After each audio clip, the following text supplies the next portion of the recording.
Sun Business, les dirigeants et les entrepreneurs du territoire ont la parole. Clément Lessort. Voilà, bonjour à toutes et à tous, je suis très heureux de vous retrouver ce mardi 12h30, tout pile encore une fois, pour vous parler d'économie et de notre territoire, bien sûr, avec les décideurs et les dirigeants que je reçois dans cette chronique.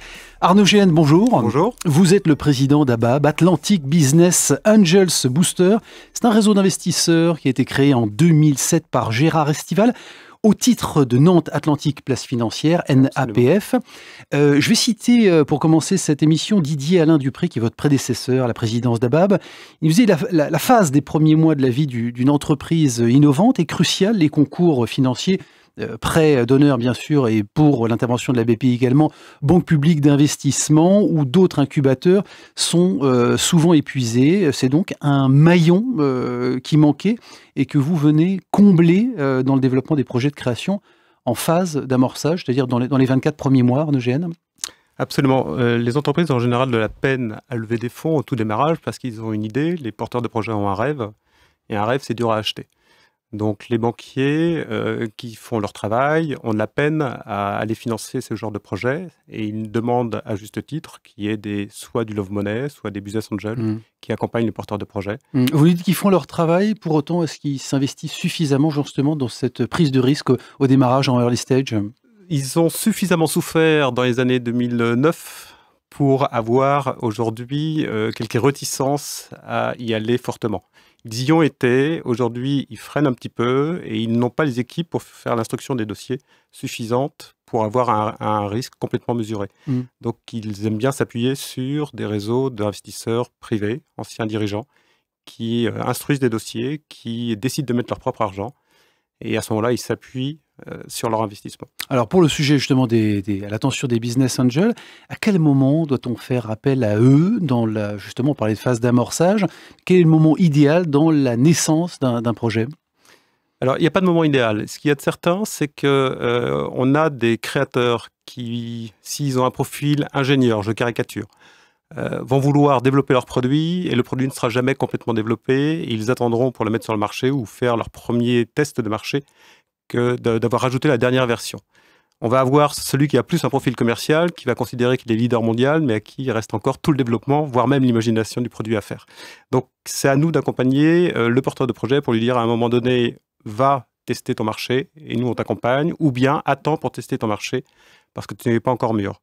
Donc c'est très variable d'un dossier à l'autre. Ce qu'il y a de certain, c'est qu'on aime bien, lorsqu'il y a un fameux POC, la preuve de concept, et à partir du moment où il y a une preuve de concept, normalement, ils peuvent venir nous voir. Ça veut dire que les potentiels clients sont en attente du produit. Bon, ils n'ont pas besoin de générer d'abord du chiffre d'affaires avant de venir vous présenter leur projet? Pas systématiquement. On aime bien entendu, ça nous rassure un petit peu, mais ce n'est pas systématique. Bon, alors justement, les projets présélectionnés par ABAB, quels sont les critères que vous retenez au-delà de la preuve de concept? En général, le start-upper va ouvrir la porte sur la base d'une idée, d'un produit. Mais une fois que la porte est ouverte, on va investir, nous, sur des équipes, sur des hommes. C'est comme pour l'immobilier où on dit que les 3 critères, c'est l'emplacement. Nous, c'est vraiment l'individu et l'équipe et la complémentarité des uns vis-à-vis des autres. Moins que le sujet, finalement, ou la très bonne idée. Moins que le sujet, parce qu'on sait très bien que l'entreprise va pivoter à un horizon de 6 à 18 mois. Le fameux mot qui est à la mode, le mot de pivot, c'est un pivot à 30 degrés, c'est un pivot à 90 degrés, c'est un pivot parfois à 180 degrés, mais elle va pivoter. Arnaud Géhen, quelles sont les sommes qu'on peut attendre, ticket d'entrée en tout cas d'un business angel dans un projet entrepreneurial? Alors c'est assez variable, mais on investit en général un ticket moyen de 130 000 € sur un tour, et ça peut aller jusqu'à 600 700 000 €. Est-ce que ça veut dire in fine que la vocation du business angel, c'est quand même de rester minoritaire, capitalistiquement parlant? C'est systématiquement notre volonté chez ABAB, au point que ça peut un peu polluer les valorisations, parce que parfois on va faire un 2e, un 3e tour de table, on accompagne dans le temps les entreprises et on peut faire des tours de table sur des valorisations élevées juste pour rester minoritaire. Donc c'est vraiment notre philosophie. Pourquoi c'est important de rester minoritaire?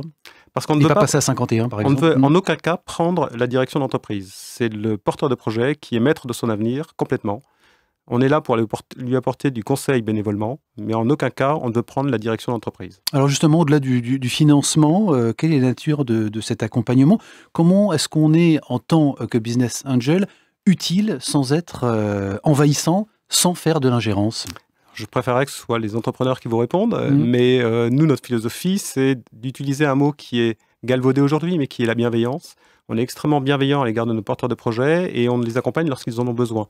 Et on est 110 aujourd'hui ou 111 et on donne la possibilité aux entrepreneurs d'aller chercher le conseil dont ils ont besoin à l'intérieur de nos membres. Et ce conseil est systématiquement bénévole. Donc, il y a un instructeur qui les accompagne, une espèce de chef de file. Et si à un moment donné, l'entrepreneur a besoin d'un service complémentaire, qui peut être marketing, qui peut être financier, qui peut être commercial, à ce moment-là, il a le loisir d'aller frapper à la porte d'un autre business angel. Et la durée de cet accompagnement, c'est combien de temps ? En général, nos participations, on les garde à peu près 7 ans, en moyenne, entre 5 et 7 ans. Mais c'est assez variable.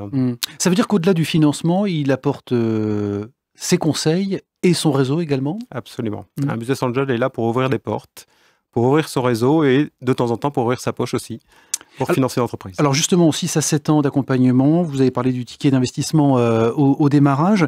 Est-ce qu'on peut également parler de la sortie et est-ce qu'elle doit être envisagée dès le démarrage de façon contractuelle ? Alors, de façon contractuelle, ce que l'on met dans nos pactes d'actionnaires, c'est qu'on s'engage à se revoir au bout de 5 ans. Donc c'est franchement pas engageant. C'est quelque chose d'extrêmement simple et facile et acceptable de la part de l'entrepreneur. Et c'est justement ce qui fait aussi une des particularités des business angels, c'est la souplesse de leur pacte d'actionnaires. On s'engage à se revoir et si le porteur de projet a une opportunité pour dire au business angel j'ai plus besoin de vos services et éventuellement je vous offre une possibilité de sortie, on accepte ces possibilités de sortie. Ça veut dire qu'il faut envisager une forme de ce qu'on appelle une clause de bad liver, c'est celui qui part un peu trop tôt alors qu'on a justement misé sur lui, qu'il était la raison ou l'argument de séduction au démarrage, ce que vous évoquiez tout à l'heure. Mais c'est un peu notre philosophie de business angel, on est là pour dynamiser l'économie dans la région, on est là pour aider les entreprises à décoller, à naître. Ça peut être frustrant à un moment donné de sortir au moment où justement elles commencent à décoller, mais c'est aussi notre rôle et c'est de la passion, c'est un métier passion ou c'est une activité ludique passion. Et le fait d'accompagner des start-upers à décoller, c'est passionnant, mais le fait aussi de devoir sortir à un moment donné, c'est de prendre ou de récupérer l'opportunité d'aller investir sur 2, 3 autres dossiers, avec la somme qu'on va réussir à sortir, de façon à revivre cette passion et à la réanimer sur de nouveaux dossiers. Alors le réseau, vous le disiez, réunit un peu plus de 111 membres, très précisément, de Business Angel. Quel est leur profil ? À quoi ils ressemblent ? Alors, on a des profils très différents. On va avoir soit des cadres supérieurs de sociétés ou de groupes, on va avoir des créateurs d'entreprises, pur jus, qui ont créé leur entreprise, qui la portent toujours ou bien qui l'ont cédée, et on va avoir des repreneurs d'entreprise. C'est un petit peu les 3 philosophies de membres qui nous rejoignent, ou profils de membres qui nous rejoignent, et on essaie d'équilibrer ces 3 profils pour avoir une complémentarité la plus importante possible. Alors dans les motivations, Arnaud Joanne, pour bien comprendre l'intérêt, je dirais, pour les business angels, de vous rejoindre et d'investir via un réseau, et notamment celui d'Abab. Je pense qu'on est aujourd'hui en train de vivre une révolution industrielle. On est dans un monde de rupture. Hier, on voulait placer son argent dans les zones non risquées. Le moins possible dans tous les cas. C'était la fin d'un système. Aujourd'hui, on est dans un modèle de rupture. Il est inenvisageable d'aller chercher des investissements peu risqués. Ensuite, le fait de rejoindre un réseau, c'est d'abord aider à accompagner cette révolution industrielle, parce qu'on vit une révolution industrielle, et c'est aussi mutualiser son risque avec des avis différents, des prismes de lecture différents sur la potentialité de performance de l'entreprise. Donc Abab garantit une forme de sécurité dans cet investissement. Absolument. Justement, c'est pas tellement dans la culture, parce que vous parlez de risque, c'est pas tellement dans la culture française qu'un individu seul ou en meute décide d'investir et de soutenir un projet entrepreneurial. Les Français sont, je dirais, historiquement réfractaires au risque. Est-ce que ces mentalités sont en train de changer ? C'est très clairement en train de changer. Il y a une revalorisation de l'image de l'entrepreneur aujourd'hui qui est absolument flagrante, encore plus de celle du start-upper. Non seulement il y a cet aspect-là qui joue, mais il y a également le fait de prendre des risques et de valoriser le risque, comme de valoriser l'échec. C'est quelque chose qui est en train de naître en France, qui aux États-Unis existe depuis déjà des années. Est-ce que, est en train de naître en France. Arnaud Joanne, peut-être pour terminer, est-ce que fiscalement, vous avez l'impression que le gouvernement accompagne justement l'incitation à ce type d'investissement ? On a tendance, quand même eu longtemps en tout cas tendance, à privilégier l'investissement ou le financement plutôt rentier, l'investissement rentier, pardon, que l'investissement productif. Alors, la fiscalité est un vaste sujet. Le business angel a été connoté d'usager intense de la défiscalisation à pendant longtemps. Aujourd'hui, c'est terminé.